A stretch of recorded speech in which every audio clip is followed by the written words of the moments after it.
കർത്താവിൽ പ്രിയ സഹോദരി സഹോദരങ്ങളെ, പ്രതിസന്ധിയുടെ ഈ നാളുകളിൽ പ്രത്യാശയുടെയും ഉണർവിൻ്റെയും വചനം ദൈവം നമുക്ക് തരികയാണ്.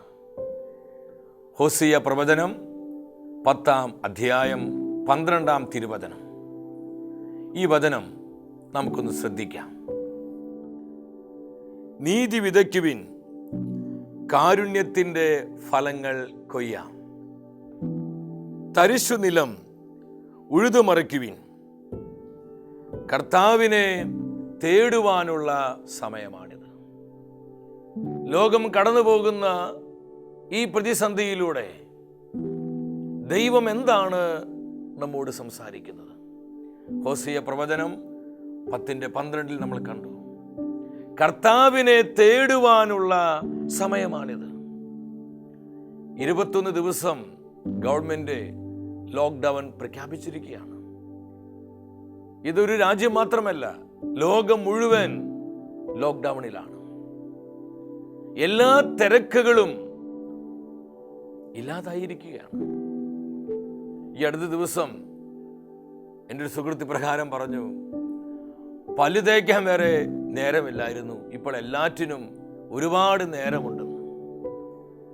ഒരു തമാശയായിട്ട് എനിക്ക് തോന്നിയെങ്കിലും അതിൽ വലിയൊരു കാര്യമുണ്ട്.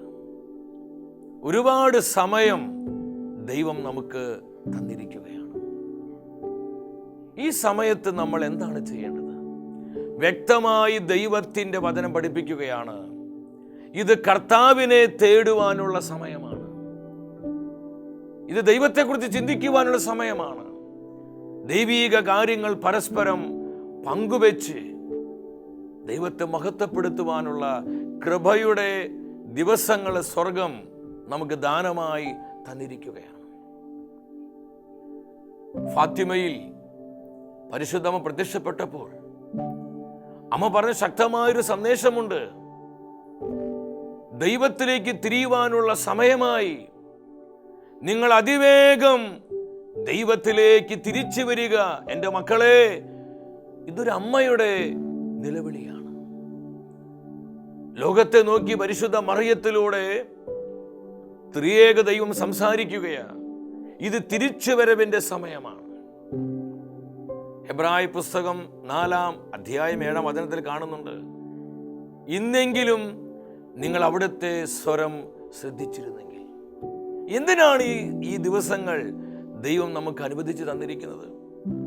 ലോകത്തിൻ്റെ ഉല്ലാസങ്ങളിൽ വിനോദങ്ങളിലും ഏർപ്പെട്ട് സമയം കളയാനല്ല, കൂടുതൽ വചനം ധ്യാനിക്കുവാൻ, കർത്താവിൻ്റെ വചനം പഠിക്കുവാൻ, ആത്മീയ കാര്യങ്ങൾ ചിന്തിക്കുവാൻ, ദൈവിക കാര്യങ്ങൾ കൂടുതൽ ഉത്സുകരാകുവാൻ.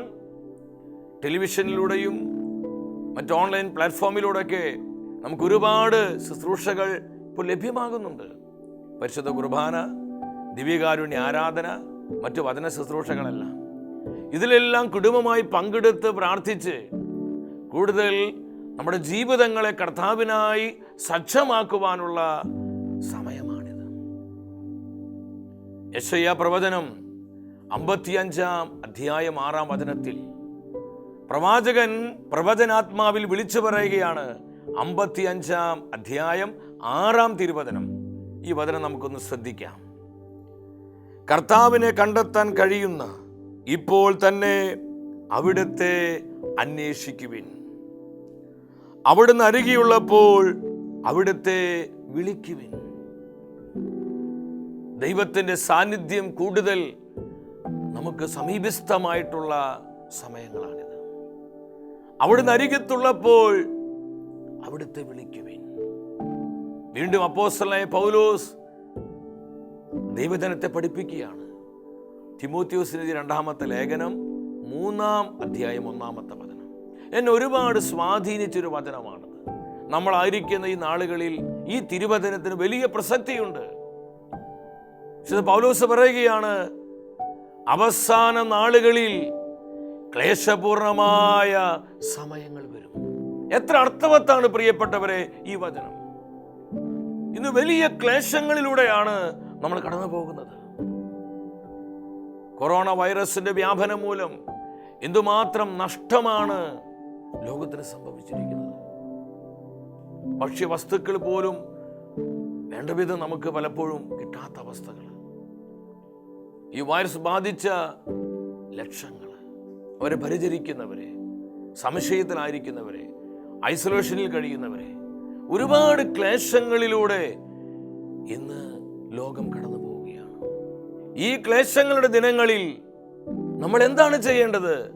നമ്മുടെ എല്ലാ വ്യഗ്രതകളും മാറ്റിവെച്ച്, ബിസിനസിന്റെ വ്യഗ്രത, ജോലിയെക്കുറിച്ചുള്ള വ്യഗ്രത, വീടിനെ കുറിച്ചുള്ള വ്യഗ്രത, ആരോഗ്യത്തെക്കുറിച്ചുള്ള വ്യഗ്രത, മറ്റെല്ലാ വ്യഗ്രതകളും മാറ്റിവെച്ച് കർത്താവിനെ കുറിച്ച് ചിന്തിക്കുവാനും, കർത്താവിൻ്റെ നാമം ധ്യാനിക്കുവാനും, കർത്താവിൻ്റെ വചനത്തെ കൂടുതൽ അറിയുവാനുമുള്ള ഒരു സമയം. ഇതിലേക്ക് നമ്മളെല്ലാം കടന്നു വരുവാൻ സ്വർഗം നമ്മെ ഓരോരുത്തരെയും വിളിക്കുകയാണ്.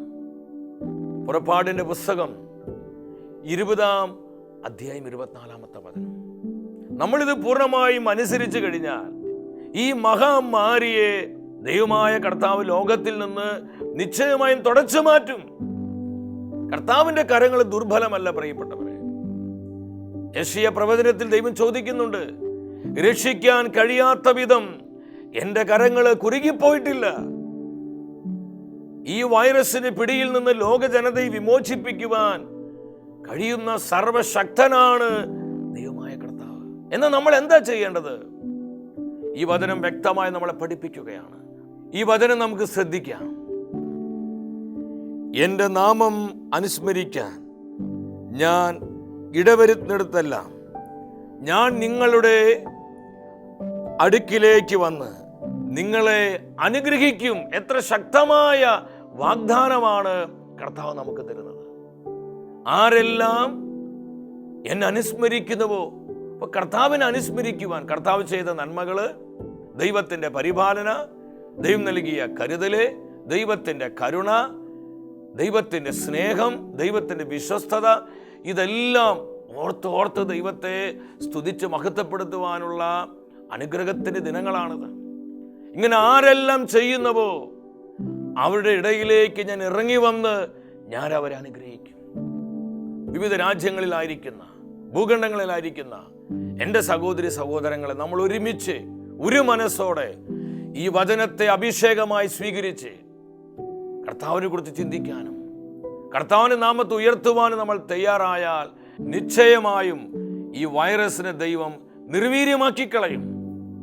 മലാക്കി പ്രവചനം 3-ാം അധ്യായം 16-ാമത്തെ വചനം നമുക്ക് ഒരുപാട് ആനന്ദം തരുന്ന ദൈവത്തിന്റെ വചനമാണത്. ഈ വചനം നമുക്ക് ഏവർക്കും ശ്രദ്ധിക്കാം.